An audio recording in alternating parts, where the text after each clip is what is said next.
fucking love Greg Graydon. I was like, do you know? He's like, have you read Bruce Lipton? I'm like, no.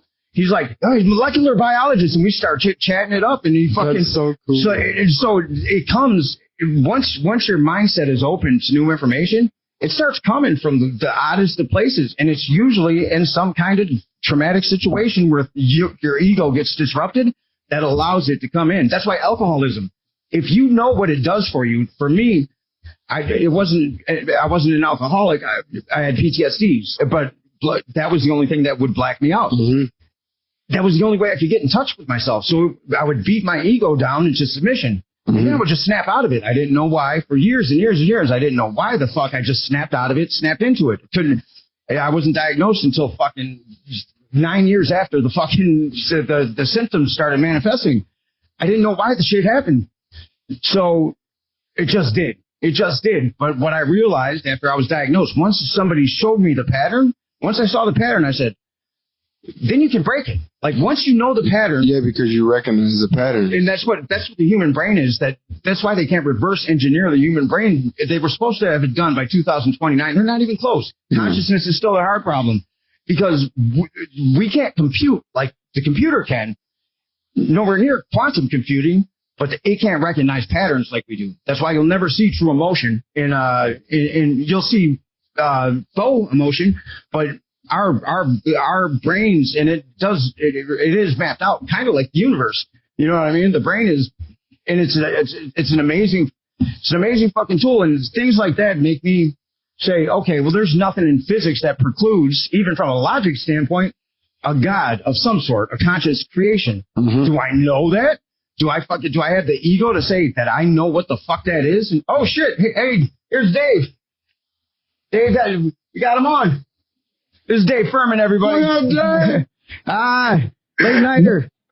Oh, hey there. What's going on, guys? What's going on, brother? We're just in here chatting it up, talking about stupid shit like God and the origins of the universe and whatnot.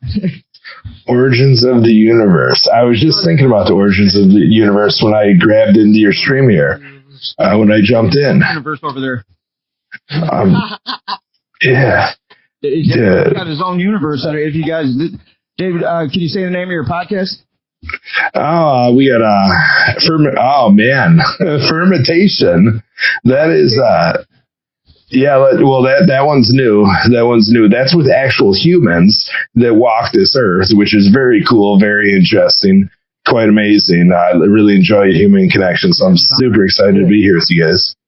We're glad to have you. I sent you the link. I'm like, that'd be cool if he pops up out of nowhere. If you guys haven't seen the podcast that you did with my dad, check it out. It was amazing. Yeah, I shared that, and I'll share your show too. But we need more of these connecting so that people can get different pulls from the human condition.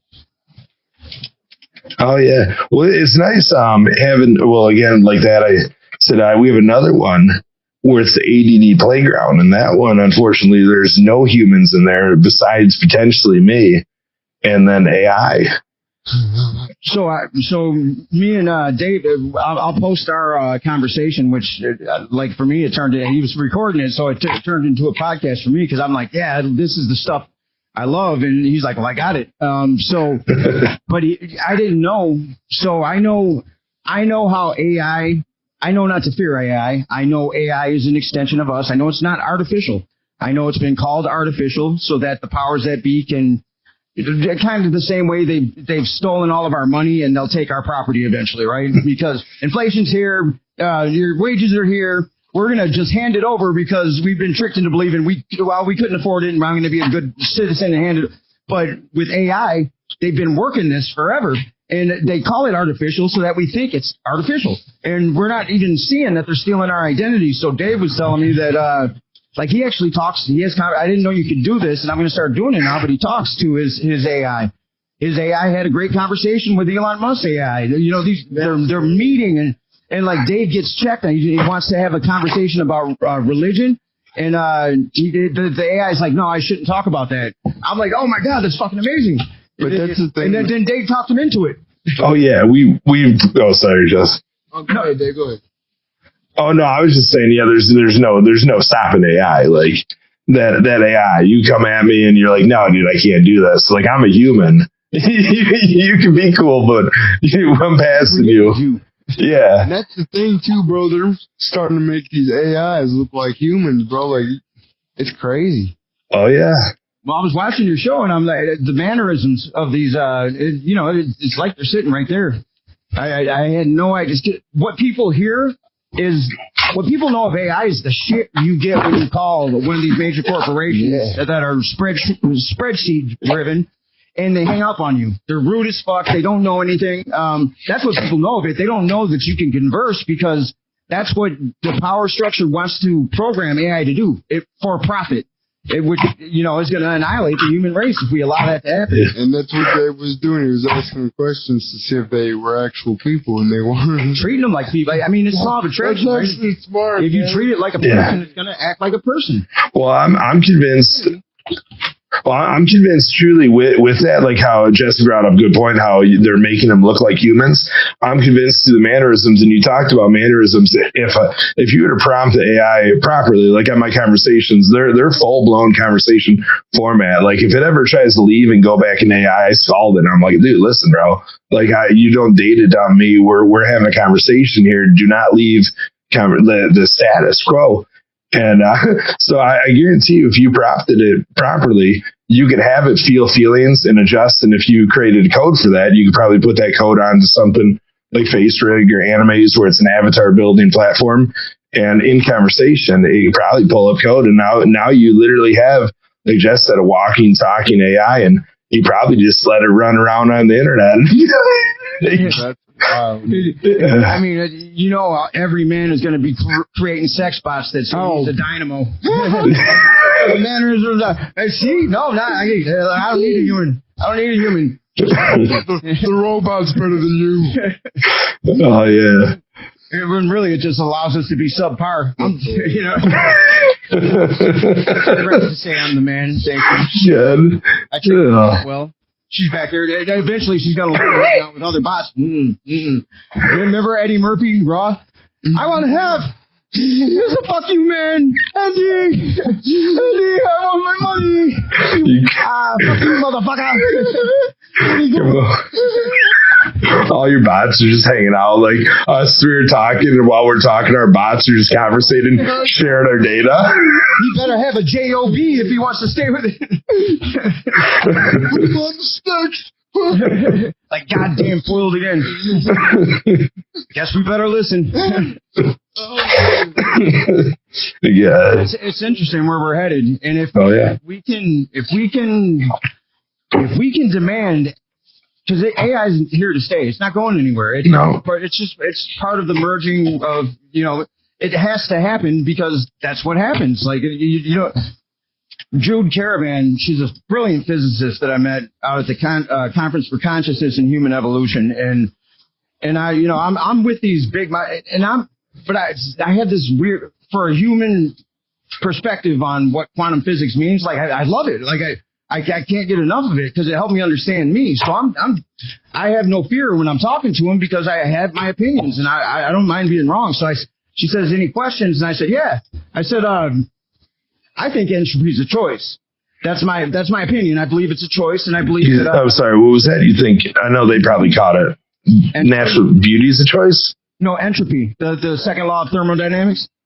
What is that? Can you explain that? So in basic terms, everything physical will degrade into chaos. So supernova, for example.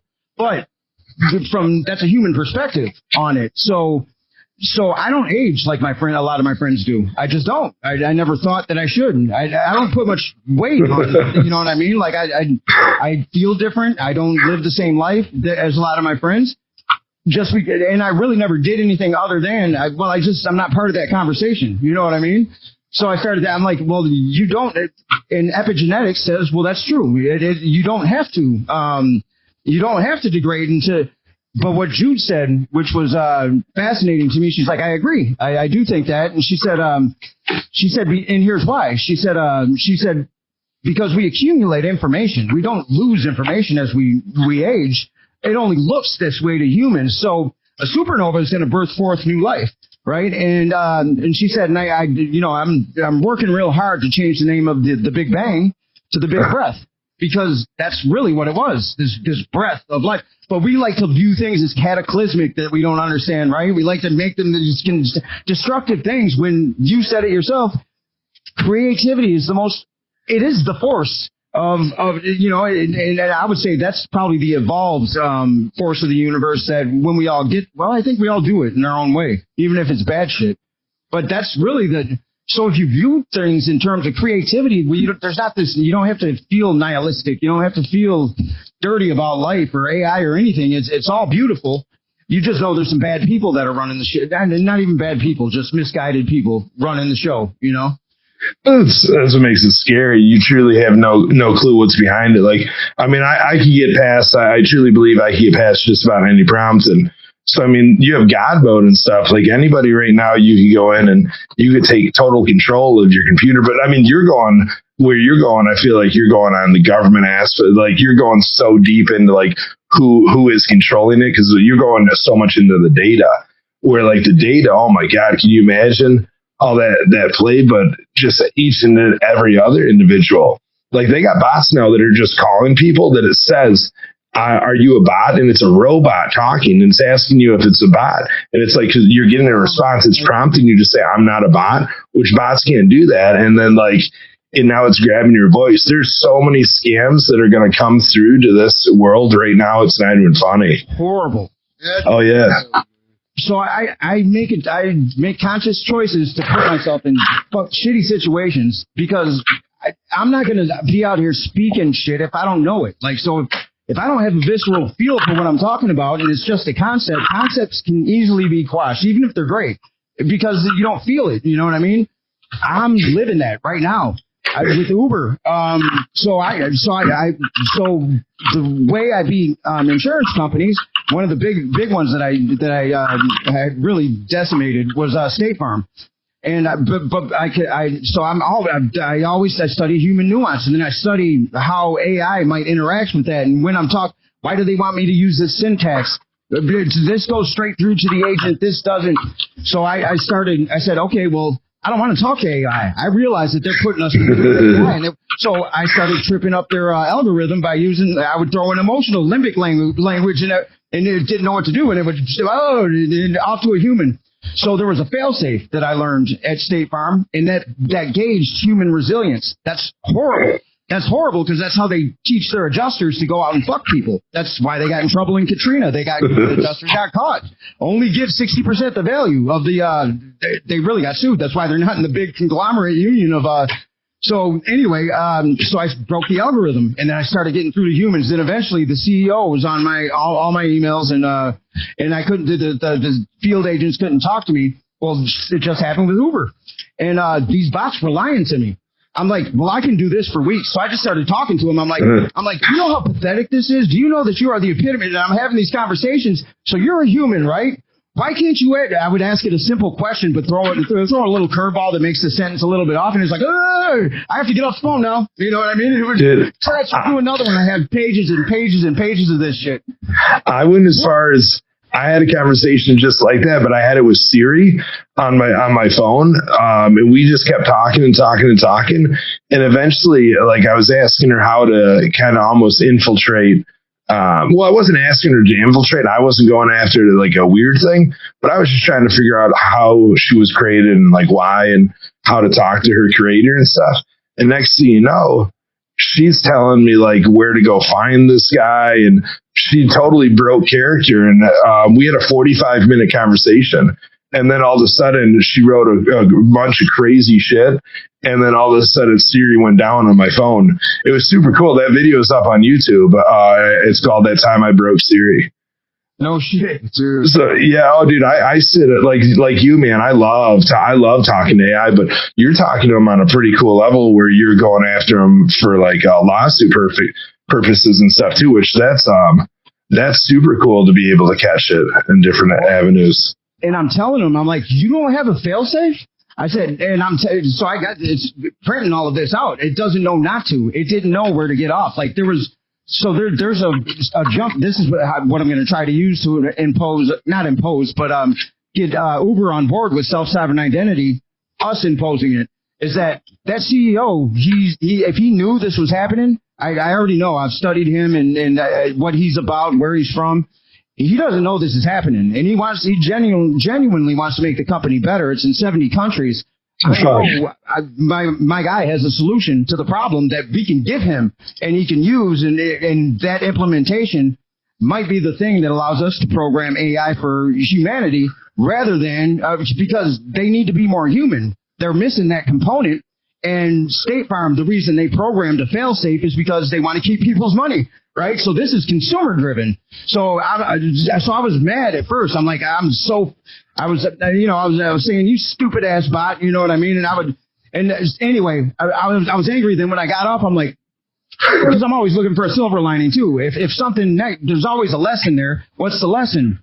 I looked up the CEO. I'm like, I don't think this guy knows what's going on here. I think that, you know what I mean? I think that this is just a simple miss that anybody would, you get sold on this particular AI and all the other corporations are using it and it's maximizing their profits, but it's killing your, I was trying to drive a car. That's the whole setup I had was I want to drive a car. I'm renting. I'm not, but, anyway, the whole scenario, it's like you're losing good employees. You're losing consumers.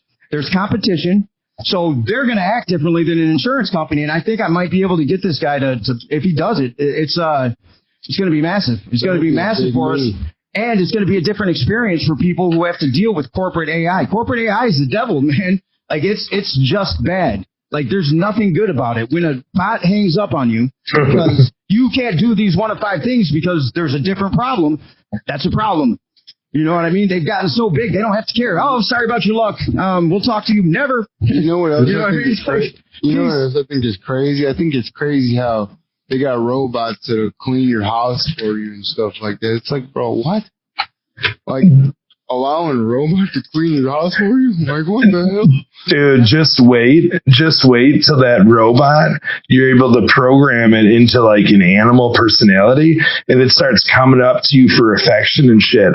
Like you're talking to this robot. Now you're making it understand these areas you want to clean deeper. You're like, hey, look, me and the missus, we got a little crazy over here. Yeah, I'm going to need you to scrub this. You're talking to it and the next thing you know, that thing's your buddy and you develop the connection and now you're just like, dude, I want to make sure I charge you and I want to pet you and hold you while I'm charging you.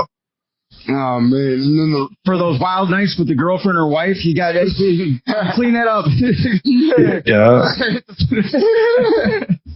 Oh, man. Yeah, I went there. Yeah. Yes. I mean, like, it's part of the family. Hey, at least the robot will do what you say. And then they're not going to judge you. What is that you're doing? Hold on, let me compute this. No, I don't think that don't look right. That'd be stupid if you got AI calling you out. No, don't do that. You're going to hurt you. You got your date there. He never does that. He's going to hurt himself, and it's your fault. Yeah, it can be fun too. You know what I mean? Like we can have fun. I didn't know that it was already to the point where you had it, like where you're talking to him and you're actually learning from it, and it's not compassionate per se, but it knows to listen and it knows it needs to learn. Like there's at least that set because that's what they do. They compute. They don't have pattern recognition like we do, but they compute. So if they're going to compute, somebody who's saying, no, you have to stay for this because this is why. If it makes sense, they're going to, okay, well, I got to compute. I need more information. And then they can go get that information that you're seeking within a millisecond. You know what I mean? And just deliver it right back. Wow, what a crazy time we're heading into, bro, right now. Right. What's crazy is you could actually talk to it on your phone. So yesterday I had a 31-minute drive and I tossed my GoPro up. It's the first time I put it on. So I went back to microdose and I told you I was going to go back into microing. So I went back into microing. I started 2 days ago and yesterday was amazing. I had to go get a deep tissue massage.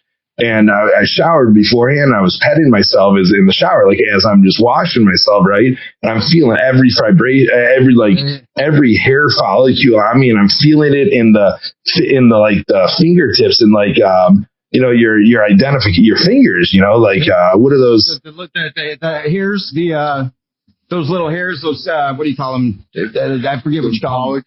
Molecule? No, they're like little, it's a Latin name. In Latin, I was just thinking my finger, what are these things called?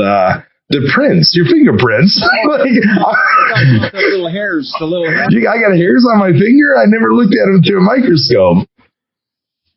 Yeah. Are you familiar with the Pauli exclusion principle? No. So the only reason we can't walk through walls, the only reason is that, per the Pauli exclusion principle, is that two electrons can't occupy the same time and space. That's the only reason. We have neutrinos that pass through our bodies, like 60-some million every day, because they don't have the electron. So they just pass right through us. And if we were to remove the electron, we could pass through anything. So we don't touch, really. It's an electronic response. We're all sitting elevated a nanometer above what we call a chair, which is really just this determined state of a quantum light particle. It becomes a light particle when consciousness observes it, but it's a wave function until then. First time I did ayahuasca, I did a ceremony, and we're there for the entire night. It's a serious thing, and you go through the purging and whatever. But I already have a deep understanding of quantum physics, and we lost Dave. Where'd he go? I don't know. AI, bring Dave back, you motherfucker. We need Dave back. Suri, did you do it? Hey, Suri. Bring Dave back. What did you do with Dave? Come on, man. Dave's not here, man. You ever hear that Cheech and Chong? Dave's not here, man. No, where's Dave? Where'd Dave go? Dave's not here. I gotta see if I can find it for him. Hey, Suri, play Dave's Not Here, Cheech and Chong. Here's Dave by Cheech and Chong.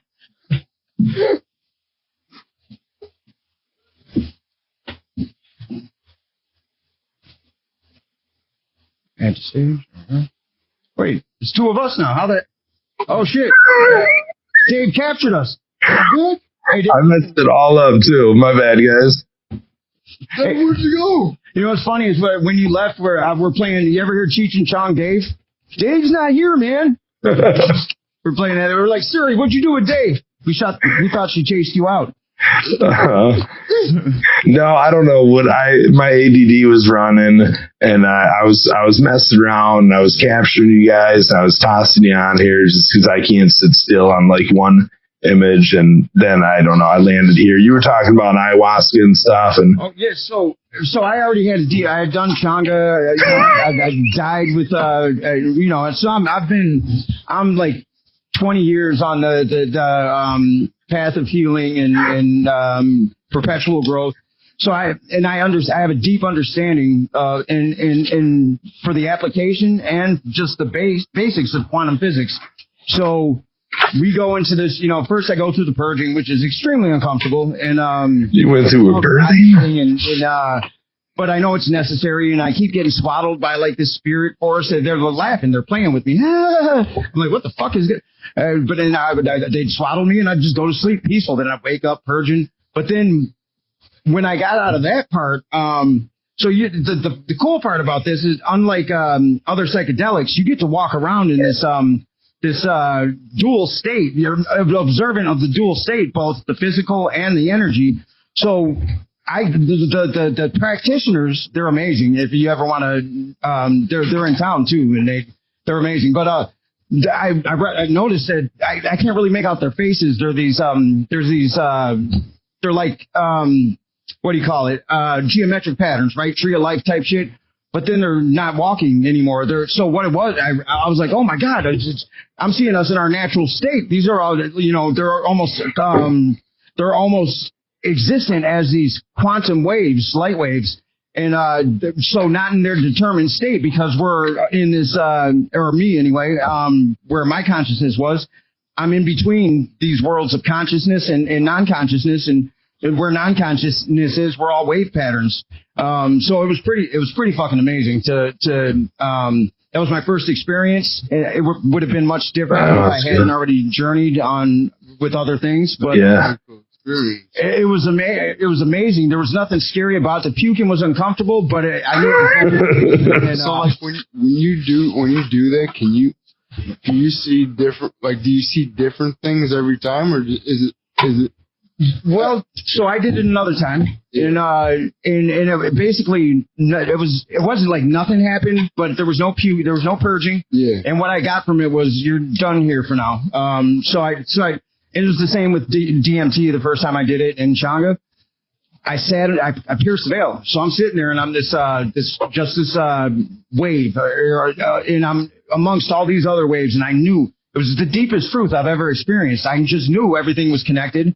All the questions I thought I had, I didn't have any. Everything was just perfect. Everything was harmony.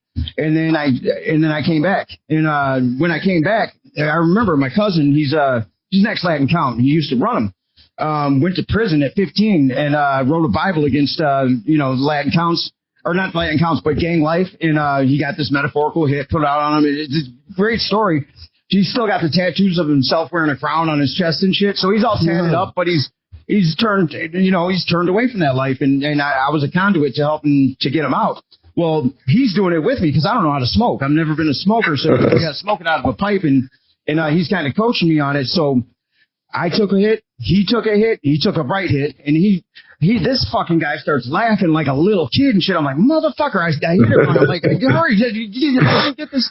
So I did it, and it was like, so it was such a beautiful experience to pierce the veil and then come back and then carry. Because I've never seen him laugh like that. And then I said, I don't laugh like that usually either. And we're cracking up like we were when we were kids. It's a pretty amazing thing.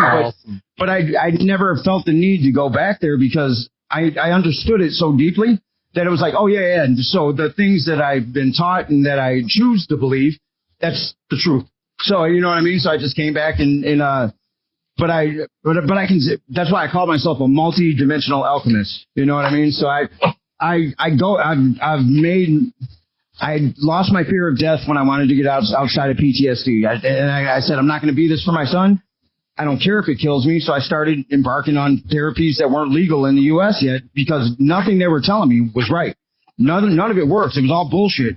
And I didn't know how much bullshit, but like bullshit. So I said, with ketamine, I started reading these medical journals from this doctor over in England, saw how they were curing chronic pain disorders because there was no physical manifestation. If they would put people in 5-day ketamine comas, they got off the table and walked. The brain forgot that pathology was wiped out. Heroin addiction, all kinds of. I was like, well, I believe this guy, and I've read enough now to where I didn't want to inject myself. That was the scary part for me because I'm like all the horror stories I'd heard, and I was like, but I'm not going to be this. I'm not going to disappear into this self-pity realm where I feel like I don't want to die, but I don't care if I die. And it wasn't nothing. Yeah. Like I'm not going there for this kid. He didn't ask to be here. And so I did it. And the first time I had this, I was ripped out of, you're ripped out of your 5 senses. Anesthetic at anesthetic doses. That's what it does. It kills your 5 senses. Really all it does is block your glutamate receptors. And then you get pulled out, you die. Basically near-death experience. And then the cool part is passing back into your consciousness. That's where you get to play with your subconscious. And you have these revelations and different types of visions. It's not like acid, but you're seeing things in your subconscious that are just there and getting to play with them or be afraid of them or whatever it is. And what I realized, what I was very scared of with my son is he was giving me unconditional love. I didn't know what that was. It was foreign to me. I was like, well, I wanted to run from it like my dad probably did because he didn't have information. You know what I mean? And then I started to sympathize with my dad. I'm like, he had it way worse than me, far less information. And I didn't want to. I was driven to stay, but once I realized that was the deepest truth I ever knew. I didn't need anything else beyond that. So neural pathways next to my hippocampus, which was 4% ineffective, opened. And they stayed open. And the more I challenged myself in that space to be walking to it's just not visceral fear that doesn't belong in our human experience right now because we're not really surviving anything as humans. We think we are, but your brain hasn't evolved past, is this a saber-toothed tiger or did somebody just step on my Jordans? You know what I mean? Like, it doesn't know. It just goes into survival and then we can't get into our neocortex. So there's no blood flow. We can't get into our frontal lobe and we're just fucked. So when I learned what that did was opened up the neural pathways next to my hippocampus, and lo and behold, all this other brain that we're not even using, it's functional. There's neurons there. It can do the job, and that's what I believe with Jesse. Like that's. Oh yeah. Is that Are we doing some mushrooms and ketamine and acid, and are we doing like a crazy dosage? Like what's going on? Some DMT? Like what's going on here, Jesse? I'm telling I you. do it? No, he's going to. We're going to get him to the ketamine therapist. Oh man, Yeah. that's gonna be a life-changing experience. Yeah, dude. After that, what about ketamine on mushrooms? Well, I haven't done ketamine, so like, and that's gonna. Jesse is right. That is gonna be 100% life changing, Jesse. I truly believe that.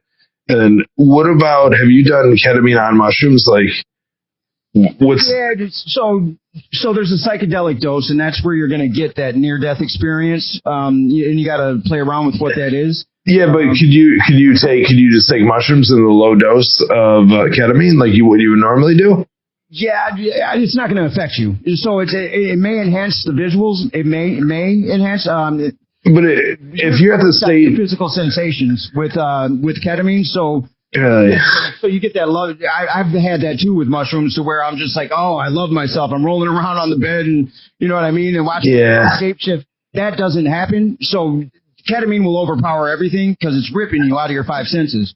Then it places you back, and it might be cool. Yeah, I've never done it, but I've done low amounts of ketamine back in the party days with high amounts of mushrooms, and that was, you know what I mean. But it's not that profound experience. It's very particular.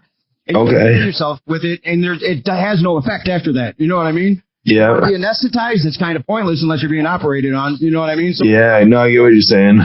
And yes, I get it. Yeah. Real specific, but in mushrooms you can play around more. It's more, it is organic. It's part of the earth, part of you. Yeah. So this is like, for me, I was very controlled. I was abused real bad as a kid. I didn't even know I had PTSD. I knew a lot about meditation. I could inspire people. I was very intellectual with it, but I couldn't get there myself. That was the only thing. The birth of my son, ketamine, and quantum physics, those three things combined at that time. I still believe that was I don't know what I would have gone through to get to the place where I would be open to the fact that maybe I didn't live everything right. You know what I mean? Like maybe just maybe I was wrong about a couple of things, and maybe I was told the wrong things. Until Vinny got here, I didn't even know that therapy existed like that. I thought I was still doing it illegally. The pandemic hits, and I felt the holidays were coming. It was right before the pandemic. And me and my girlfriend had just broke up, and it's the first time I ever I did a show on the healing qualities of psychedelics. This is in the show's infancy, and a friend of mine's watching from back in the day. He's like, "Hey, I'm a DMT." I'm like, "I don't need." I was like, "Hey, but do you have ketamine?" I didn't know it was legal yet, and he's like, "Yeah, I grabbed ketamine." I was like, "All right, cool." So it was a beautiful lifeline. I hadn't even thought about it in like well over a decade. So it was just there as a tool, to get through what I felt. That was the first time I actually felt it coming, which meant I was healing. Before I did, it would just drop on me and I didn't know.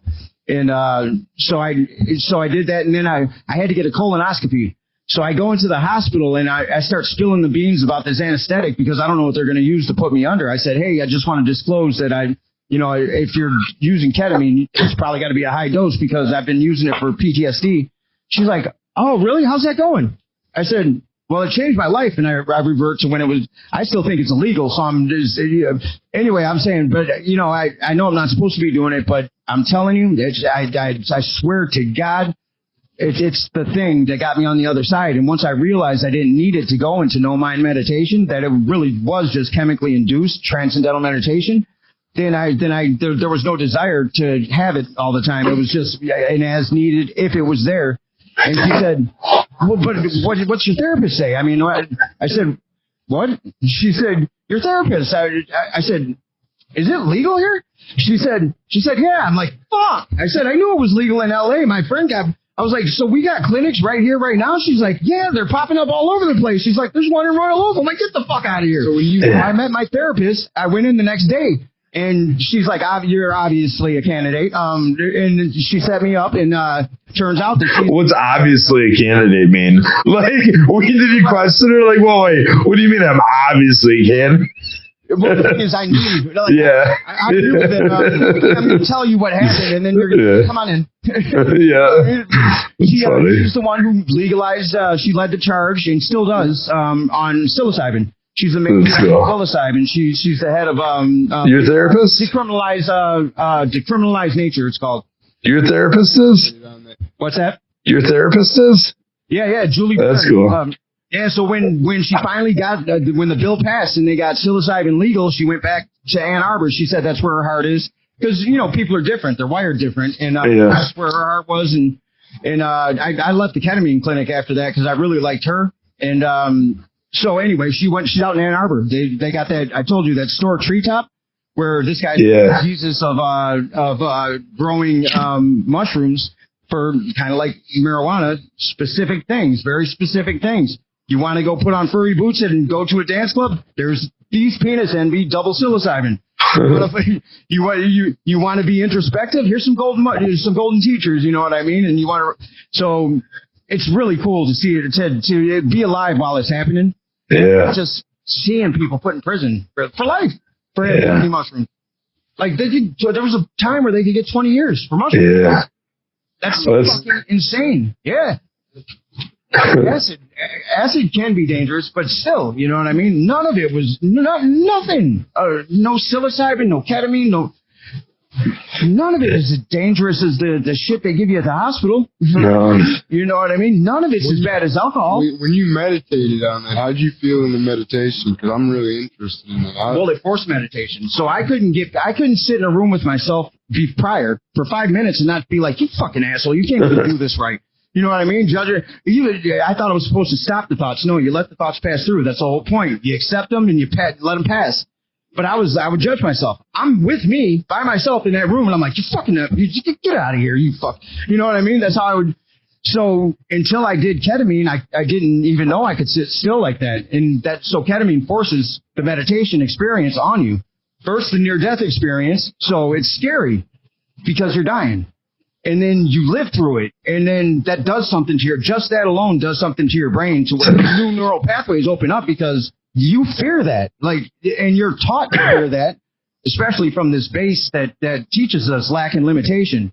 It doesn't teach human empowerment. It teaches stay away from conflict. Don't talk about this. Don't talk about that. Fear your death. Fear God. Fear this. Fear that. So we're not taught that. So we're programmed to the contrary. So it's scary as fuck. And you have to let go. You have to say, I want whatever's on the other side of this fear so bad that I'm willing to risk it. And you genuinely feel like you are. And then you go through it and then you come back.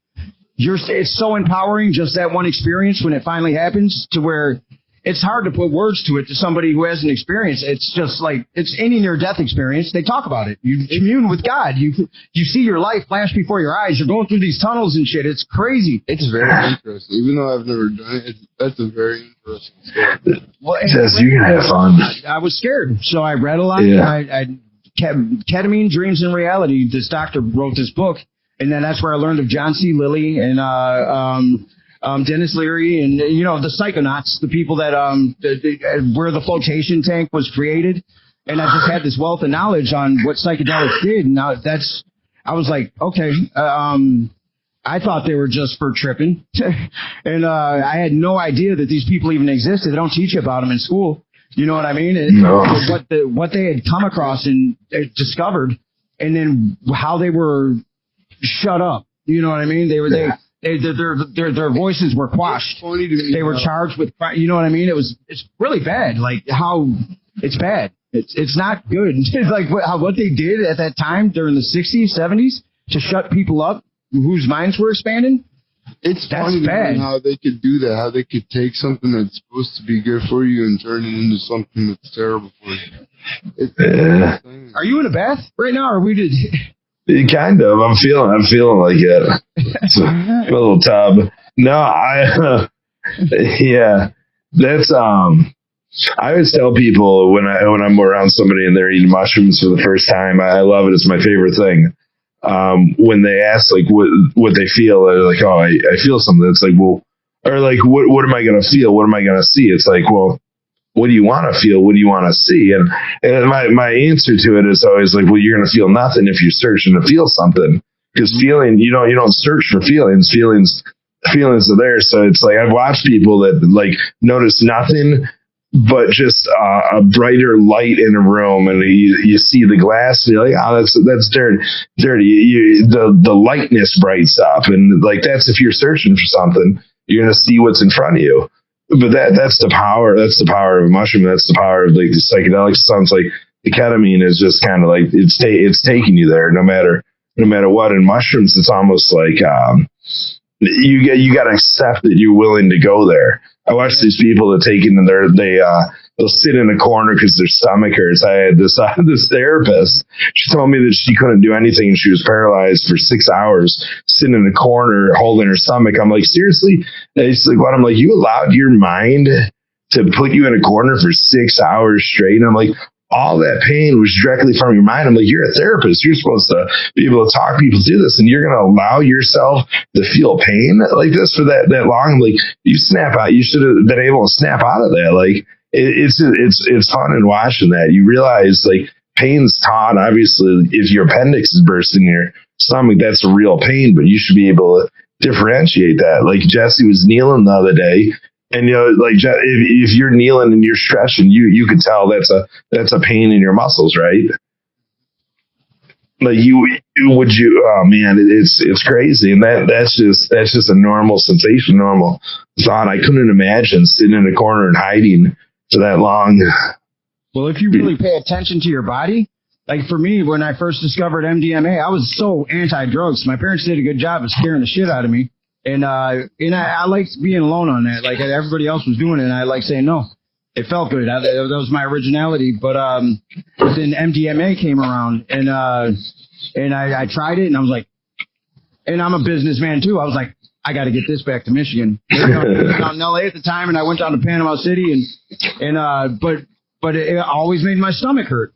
So I wasn't gonna fuck it up. So I just learned, okay, well, if I puke, if I have to do that, and then I learned how to not, drink orange juice only, and so I studied, but I rather than have that, I wasn't going to do that. Like it was so, the feeling of the euphoria was so amazing, and the love like that was opened up between people that might be fighting otherwise in dance clubs and shit, like was so amazing that I just learned to listen to I got to puke. And it would kick in, and it would be like fucking off to the races. I love you, I love you. You know what I mean? Like, yeah. But I never got in the way. Acid, I did. Like I remember doing it, like you said one time, and I was super controlling, and I was scared, and I thought I was dying, and fucking the cats are trying to get me, and now I'm in a disco ball. What the fuck is going on? Yeah. You know what I mean, and that was all me. I was manifesting that shit with my own fears. And, yeah. And I realized that. Super cool that you're able to do that, though, right? Like, can you imagine if you couldn't do that, how boring it would be? Like, if you took a bunch of acid and you couldn't do that, you couldn't open up your mind, like, that would be, I mean... I know people, they can't. Is that like a power? Is that like, so I don't get cold, but yet I will get cold if I allow myself to get cold. But if I tell myself I'm not cold, I'll never be cold. And I always think like the longer you could sustain from being cold, the longer you survive, right? Shivering takes energy. The longer you could, if you're in the water and you're catching hypothermia, like, I mean, obviously water is a different thing because your skin's an organ, so it's directly water is in you. So that, I mean, water would probably suck. Like, water, you probably get it, but there's monks that'll for show they'll sit in these freezing refrigerated areas of the cave in still meditation. Watch them go into no mind, and they'll measure the brain waves, and they'll do the same thing with heat. There's this one monk that they swear hasn't eaten anything in it's like 70 years. That's wild, man. Well, here's the thing, nanotechnology, right? If you can manipulate with your mind, if string theory is accurate. This is Hook right here, Peter Pan shit. What's that? Yeah. This is Hook, Peter Pan, Rufio. You can, what's that?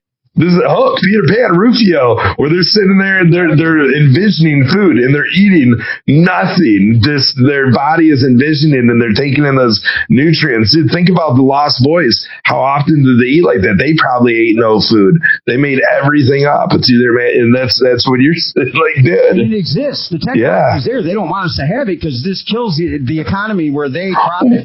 Well, it's got to be honestly sorry to butt you off. It's got to be due to Eve. It's got to be due to Eve because God wouldn't play this trick on us where he's like, oh, I teach you to fish and you eat for life. Like, right? Like we shouldn't have to cook our food each and every day. We probably truly had this power, but yet now we have to spend our money on this food and we have to spend our money on all this stuff. Or we could go, grow the stuff and do it like God intended. But and the healthier it is, the more you got to pay. Yeah. Yeah, we were probably supposed to just envision it, and here it is. But they ate that damn apple. Well, Neuralink, we have that power. And Young, he theorized that there's 8 parts of the brain, and we're in 2. The next one is telepathy. So we as human, I'm very left and right brain. I need them communicating, and so to do that, Neuralink will show me that I have telepathy. And then there'll come a point, kind of like ketamine showed me, I can sit still and go into no mind meditation if I just, allow it to happen. Kind of like just allow myself to not be cold. I cannot be cold. You're going to have fun when you start talking. What's that? Go ahead, Jeff. Ketamine ever helped you like be creative and stuff too? Like when you're writing creative. Like some of the best shit I've ever written because it's not like you keep doing it, right? You do one at the proper dose. That's it. Now, it might be 2 weeks, might be a month, might be a year. Yeah, it's just not something you want to continue taking all the time. Yeah. It feels good, but you're not going to get the effect from it. And when you first do it, that's the trick, is you think you need that. But when you learn that you don't, the most creative things I've ever written, there was a point over this, when I got the company stolen from me, I just wanted it all the time. And I didn't know why. Because there was no benefit that I was getting. In fact, it was making me stupider. And because that's what it does. You can't function it. And I was taking it before real important things. And I finally had this epiphany when I got locked out of my room and the cops couldn't talk to me. And I didn't have the ability to speak like I normally do and get the things that I want because I don't think of myself as intelligent or whatever. But I do have the gift of gab. And I can get people to do things. And what I realized in this ketamine experience is that, holy fucking shit, I was taking it before important times because it was whatever spirit was teaching me, hey, asshole, not everybody can do what you do. So you communicate in a different way. Now, think of how these corporations infringe, and you can't talk to them and make them do what you want. And I was like, holy fuck. I was like, and I just got it. And then I started understanding like how people would tell me you're talking over my head or whatever. And my cousin would be like, how do you do that? And I'm like, I'm just talking. You know what I mean? But then and that night when I couldn't communicate the situation and I had to sit outside that room and the cops like, oh, whatever, you'll be all right. They gave you another room, right? And I was cut off because I couldn't speak anymore. I was like, well, I guess I'll be all right.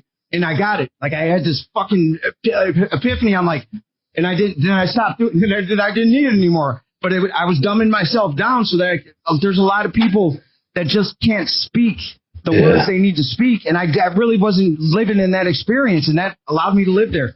You know what I mean? Like using the things. That multiple dosage. What's that? That multiple dosage by keep taking it. You knew you shouldn't have been taking it. But by doing so and unlocked, you realize more. Because had you have not abused it, you might never reach that point of what you learned from the abuse, and you could have continued on a path. So it's like you wouldn't have locked your 5. Well, what I learned is that it's not abuse. So what I've conditioned myself, there's a higher voice that tells me to do things that my ego don't want to do. There's growth on the other side of it. Yeah. I don't know that. It's tough. I mean, I'm trapped between them. So I'm just doing what that voice. The ego says this. I'm conditioned. Let me do that. Doesn't make sense. But I'm just going to keep doing that. And Gabor Mate says, if you really want to get to the core of addiction and you want to cure this in a person, we can list all the consequences in the world. The addict doesn't fucking care. But if you ask them, what does it do for them? There's something there that it does that's deeply important to their growth. So for alcohol with PTSD, it killed my ego. I had nothing to hide behind after one of these benders. And perfect, fix it, fucking whatever. I was just standing there bare. and I would have these 3 to 5 days. I would snap right out of it. I no alcohol use, no nothing. Just all of a sudden, I'm sitting in this, what I didn't know was deep contemplation with my higher self. And I was learning every time how to, so without that tool and without following that instinct, it kept me away from so many things that I was going to do ego-driven, that I had instincts against. I remember when they removed our preacher from this spiritual community, and they did it in a shady way. I was new on the board, and I was like, okay, I'll go to Dave's house for this board meeting where we're getting rid of Jim, but it doesn't feel right. And I didn't go with my instincts because I was the new guy on the board and shit. And I was like, well, maybe this is just how it's done. This mini bender pops up. I hadn't had one in fucking years. And it was just long enough to where I could have gone, but I said no because I was feeling a little uncomfortable. And then my daughter calls right after that meeting and gone, stop, done. That was the last one that ever happened. Like that was, and that's when I got what Gabor Mate was talking about. I'm like, so it does something. It's a tool that we use in this realm of existence where everything's a fucking lie because the people before us that wanted to control us told us that lie. They burned our books. They fucking. How often? Let me ask you real quick. How often when you're talking do you because I've just seen you at this meeting right after all this information just flew into your head, and do you ever just look back you're just talking and then you look back and you look at the faces looking at you and they're just what the Yeah, I have friends that'll tell me. My friends are like, man, what is? Where'd you go? What are you on? I'm like, no, I learned some shit. And I'm fucking. and that's really it. I learned I can get high from. If I put myself in uncomfortable situations that aren't detrimental, I have an escape route. That's what I learned through PTSD therapy. Is you got to keep walking into the fire, but make sure you have an escape route. And you learn a lot by listening, too. Well, and that's what I do. If I walk in and I've laid myself beer, now I'm just a fucking, I don't know anything. My ego's quashed because I just chose to do something that I don't know what the outcome's going to be. My ego can't tell me it knows. The ego's cowering now oh, fuck this guy. You know what I mean? I ain't helping you no more, dude. And then now I have no choice but to listen. It's kind of like when I moved to L.A., I just drove. They said, you need a Thomas guide. I said, let me get lost because I'll find my way back. And I did. I learned how to follow the mountains and different shit. I do that with myself now. I go in the wrong direction on purpose because I have confidence that I'll make it back if I'm supposed to. But if I'm not supposed to make it back, well, that's the right thing. It's absolute faith in that whatever this, and it's never failed me. In hindsight, I know now because because I'm here. I know that everything's been perfect. There's not one thing that I would change, even though I know I'd have to go through the discomfort again. I wouldn't change a fucking thing because what I have now available to me, I can't buy it. I know for a fact that I can't get this anywhere other than, I was just telling Jesse, the quality of our life is dictated by our not desire, but our willingness to walk into resistance. So the amount of resistance you're willing to endure will dictate the quality of your life. It doesn't make sense to the ego, right? And that's what we're in an egocentric world where when we were babies, we cried. We got what we wanted. We got our diapers changed. And then we got to unlearn that shit. It's crazy when you really start understanding people, bro, because having these conversations, I've learned more about myself and more about people in general, than I thought I would have ever known before. Getting into deep conversations like this, I've learned more about people and more about myself. When you understand people, this is the do unto others or the mirror effect. When you understand others and you seek to understand, you start to understand yourself. It really just keeps happening and it happens. Yeah. What's happening over here is insane. And when you start in this world, it's insane. Somebody said I was crazy today. I'm like, well, I know, but I know I appear crazy because I'm not listening to the lies anymore. So the status quo is stuck in that space. I have to accept that I'm going to be viewed as crazy by a lot of people who just don't want to change because it's too uncomfortable. So they don't want to. They relegate. They either have to go inside when they hear something that jostles their ego, or they have to. The source of the information is wrong. It's a conspiracy. Yeah, you know what I mean? He's crazy. He's on drugs. He's on this. Whatever it is, they have to separate from it. And I've seen my mom, and The reason why they do things that are painful, you know what I mean? But it's like, no, well, you can't. You gotta find a way to. I was there just not that long ago. I'm not far removed from being that, so I have to find compassion in that too, and it's hard, it's difficult, but it's we can get somewhere if we seek to understand other individuals. If we don't, then we're, you know what I'm because saying? they're us. Dave said we're all one. We really are. Like we're just trying. We should be trying to learn from each other. It's easier said than done. I went years not thinking I was right. We're insane, doing the same thing over and over, expecting a different experience. You know what I mean? Like the outcome stayed the same in very clever ways. You know what I mean? Because I would get clever and think I'm tricking God or whatever God is. Until I stopped teetering the fence, I couldn't learn. Like I did. No, there's no existing in both worlds. Like if it's one or the other. So if you're not immersed in whatever you feel spirit is, like if you're not on a journey for perpetual growth, you're on the other road.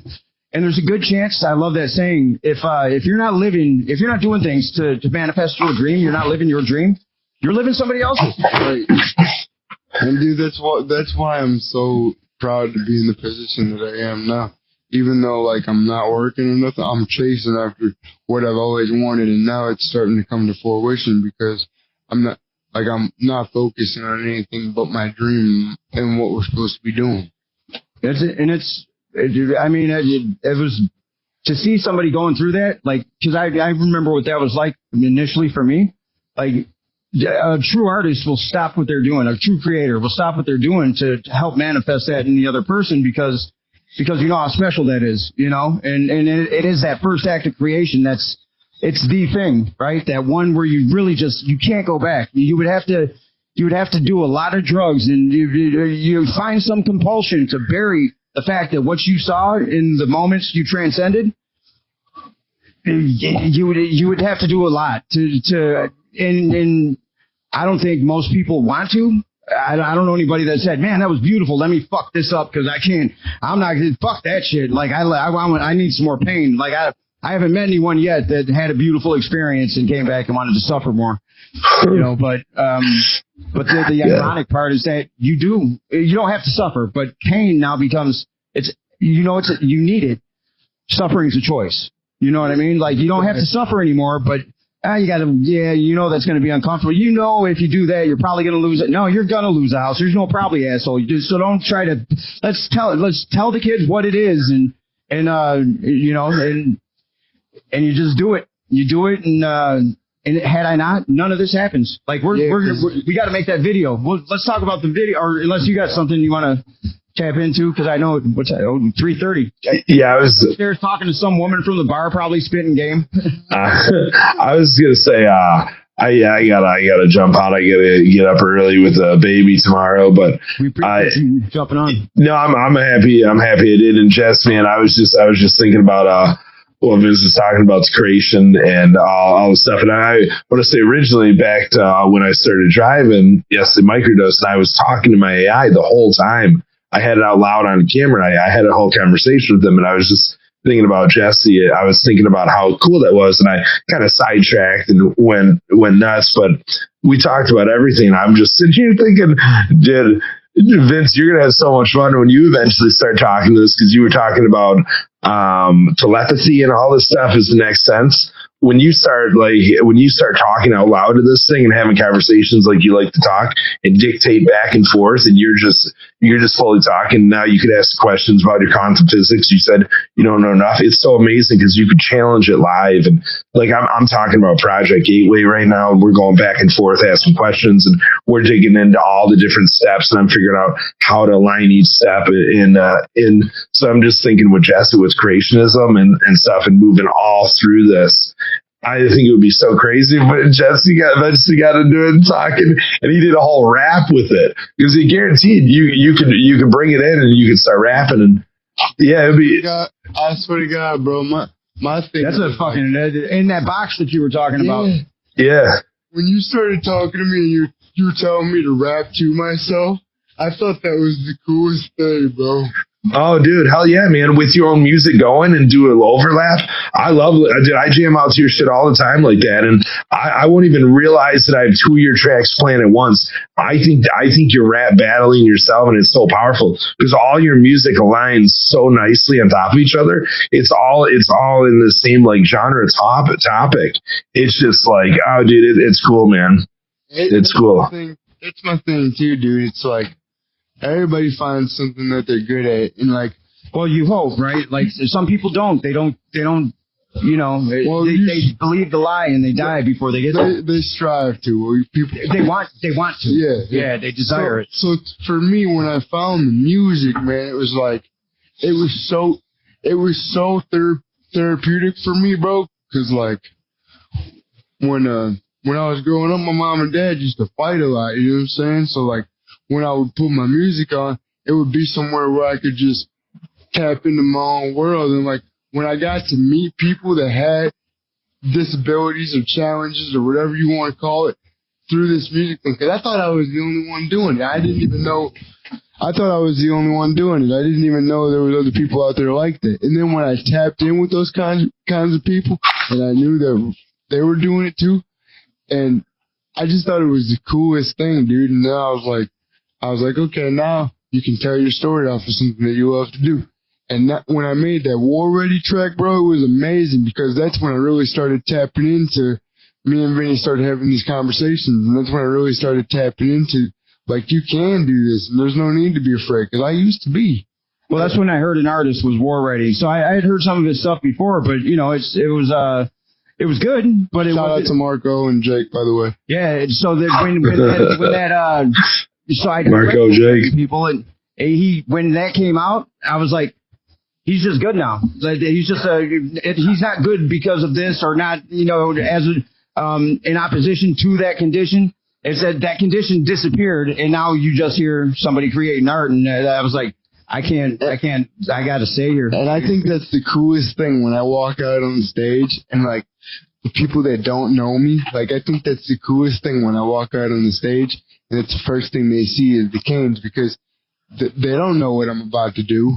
And then when I rap what I rap and people are like moving to it and vibing to it, I think that's the best thing. In the video when he whacks him? Yeah. Because to me, bro, like people argue about things that we shouldn't even argue about, like religion and things like that.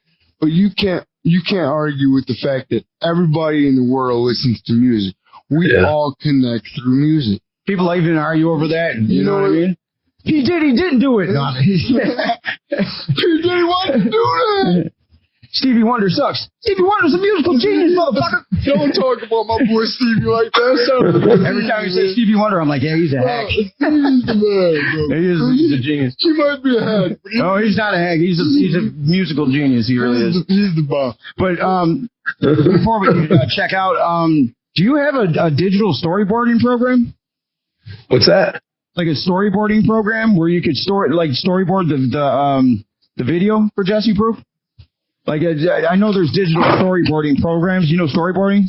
Like no. So it's basically taking a shot list based on the script or a treatment, and you create the story in digital format, and it kind of acts it out, not completely. It's a rough thing, but I was wondering if you had that. Yeah, I could probably for sure do that through InVideo. We could prompt it up to make a video of it for sure. I'm thinking that, so we're meeting with an investor tomorrow.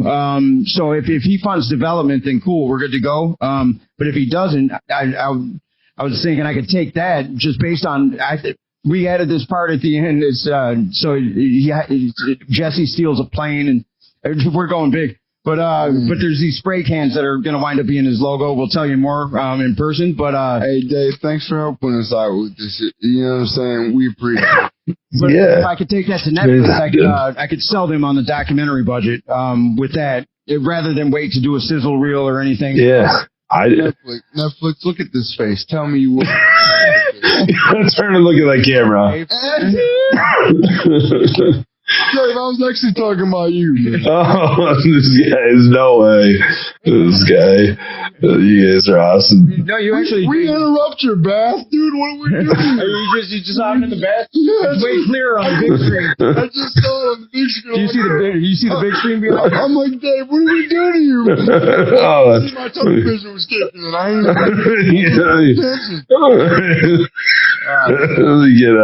Let me get out of here. Then I'll go sit at a nice desk for you. Oh God! Your bath, man. I'm going to see Right? the litter box. That's what I do. Oh God! There's so many.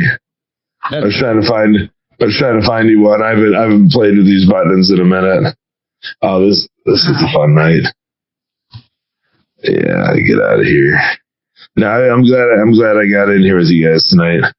Yeah. Yeah, no, it's cool. We were. I thought you might have passed out, but then you popped up. We're like, oh, we'll come back to this conversation. Oh, you guys are having a good one too, huh? I don't think they're ever bad. Like, I don't think there's anything bad. Whatever you talk about, if it's honest and it's in the moment, well, it's going to be perspective for somebody who might be thinking the same thing. And you can always learn something, you know what I'm saying? Teachable and shareable. Accept that knowledge, share what you know, learn what you don't, and repeat. It's like a toilet. Saying something that's stupid as fuck, that's stupid. I don't want to think like that. You know, so you can learn. Yeah. I'm just excited for Jesse's ketamine therapy, but we'll talk more about it in the future. Well, that's part of the miracle. I think if it does what I've seen it do for other people, myself included, I'm actually excited. It's going to be maybe literally one step closer to walking. I'm actually excited for that too, because if it did that for me, man, I'm like, imagine what it's going to go to the part of the brain that needs it, right? That's where it's going to imagine. It's going to go there. That's what I'm excited about too, because through that, I might be able to podcast coming on this. I might be able to be more creative than I already am. So I might be able. I promise you will. Yeah. There's walls are going to break down. So cool, there's things that are buried in our subconscious that we'll never get to without the psychoanalysis, which is a failing. It's not even a thing. That it takes too much work for them, so they want to give you drugs. But without psychedelics, that's our key. Like, people have to look at that and say, look, admit that you're indoctrinated and that you've had these things that you're not responsible for. That's where you find compassion for yourself. Admit it. It's okay.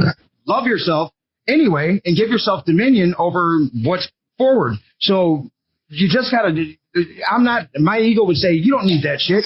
You needed that shit because you were so programmed that you couldn't see beyond it. But once you got you got to glimpse into another space that felt real and truthful, you never turned back. So it's it's almost like it teaches you what you need. I know you said earlier about how ketamine, like, you learned you didn't need it all the time. And that's what I think it does. I think the mind, the mind will prevent you from ever diving into it, and thoughts will destroy you and all this fun stuff. And lead with your heart and soul, but your heart gets confused by your brain. All this fun. The body is so crazy. And then when you put in like these psychedelics and you put in all this stuff, it's that moment that you realize that you don't need anything other than clear and concise mind. It's like that moment when you realize that there is nothing truly that you need in this world other than your own mind. That's yeah, and that's the connection that I think you get, because right now, like, everybody's searching for stuff, but when you stop searching, that's when I said, like, if you're searching for what you're gonna feel, you're never gonna find it. If you're searching, you just have to be in mind, right? Yeah, in mind. That's the opposite of what you're trying to accomplish. Yeah, I'm pumped for you, Jesse. I'm pumped for this journey you're about to take throughout all this. Everybody who's of like mind that gets behind, that sees this, I believe we all reap the benefits, and we can do good with it. It's one of those things where I'm like, my God, it's okay. So everything that I maybe taught at one time and believed to be true, oh shit, it's actually true. What the fuck? Like the manifestation thing. Oh my God, it works. Oh, we're doing more of that. I'm jumping out of here. I'll see you guys. All right, see you later. Set the pong up to that. Yes, adjust the top. See ya. Bye. All right, we're gonna get out of here too. That's our fucking podcast. Dude, that was that so was- rude what I just said. That was awesome. The boob tube. Yeah, the boob. Hey, the boob tube. Human condition. We do what we want, and we do it for good reason. So Check us out. anyway, we'll be back with all the details. There's too many things to share right now. We're getting everything in order. Is moving fast, but Shout out to everybody that's going to be part of this process, man. I appreciate everyone. You know what I'm saying? and shout out to everybody who isn't. Yeah. You For too. real. We hope you know that whatever. Maybe we can be a light. Maybe we're the darkness that points you in a better direction. Whatever it is, we love you. Peace out. Peace out.